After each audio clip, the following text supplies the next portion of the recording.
Welcome, everyone. I'm so pleased to welcome Dr. Jalon Burton. She is a pediatrician and owner of Healthy Home Pediatrics in Washington, D.C.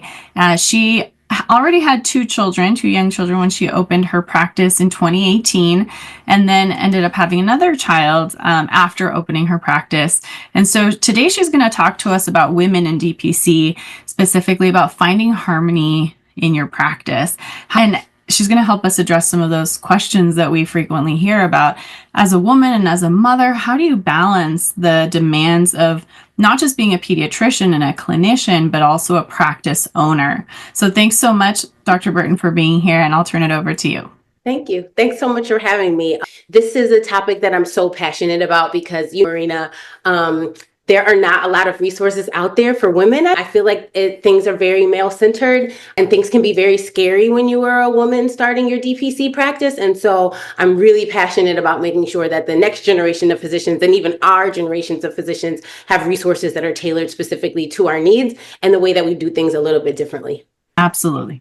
All right, let's go. We'll get into it. Let me press, here we go. All right, so in this brief presentation, I am going to talk a little bit about why I do this. I think the reason why many of us do this is the same, but I think it's really good for people to understand like where I'm coming from. I'll talk a little bit about my path to entrepreneurship, and then I'm going to pivot into talking about creating sustainable and joy-filled practices. I think this is something that every single woman that I know in direct primary care is very committed to. I will share some of the lessons that I learned and some of the business resources, and I think also personal resources that are really important, and then where to find me if folks want to connect with me after. All right, so my reasons why. This is my family, and that's my dad there in the airbrushed Dr. J shirt. I was super embarrassed about that shirt, but it made me feel so happy that he was at my white coat ceremony, and he and my mom have supported me throughout this wild journey of becoming a pediatrician. Those are my three kiddos, born in, I'm going over their birthdays because I forget all the time, but 2018, 2020, 2011. And then we've got my family. This is us during the pandemic, taking the kids apple picking with the nursing baby in my carrier. I'm very committed to supporting breastfeeding mamas, and I did it everywhere that I wanted to, whenever I wanted to. And then there are my in-laws. So here we go. All right. So is this out of order? I feel like this is out of order, but let's talk about it. So in 2022, let me go back to medical school. I feel like in medical school, a lot of what we learn is that physicians in medicine are supposed to do no harm, are supposed to, benefit those that they work with.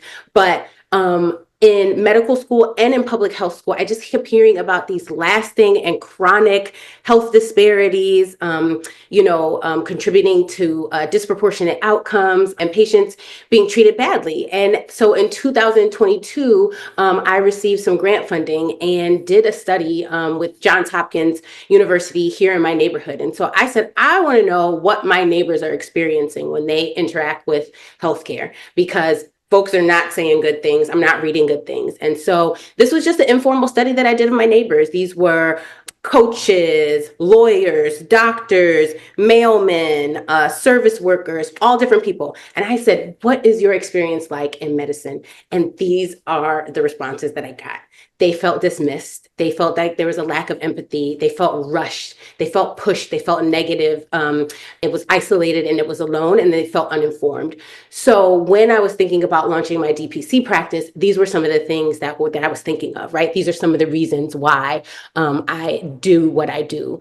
So similar to many other medical practitioners, did the pre-med programs. I had a lot of mentors that were super supportive, but most of my mentors were academic folks. They were not entrepreneurs. And the folks that were entrepreneurs, I don't think they weren't really open to sharing a lot of the behind the scenes. And I think it was because I didn't really know the questions to ask, because I wasn't necessarily interested in opening a business, but I didn't know that my personality probably worked a lot better with opening my own business. So, I had challenging schedules. I had my first child as a fourth year medical student waddling around the hospitals, but even in the pre-medical path, that red tape of like what you can do and what you can't do, and you see problems, but nobody's going to let you intervene on those problems, started to like plant seeds of like, I'm not quite sure if all of this is going to work. And then the discrimination and bias.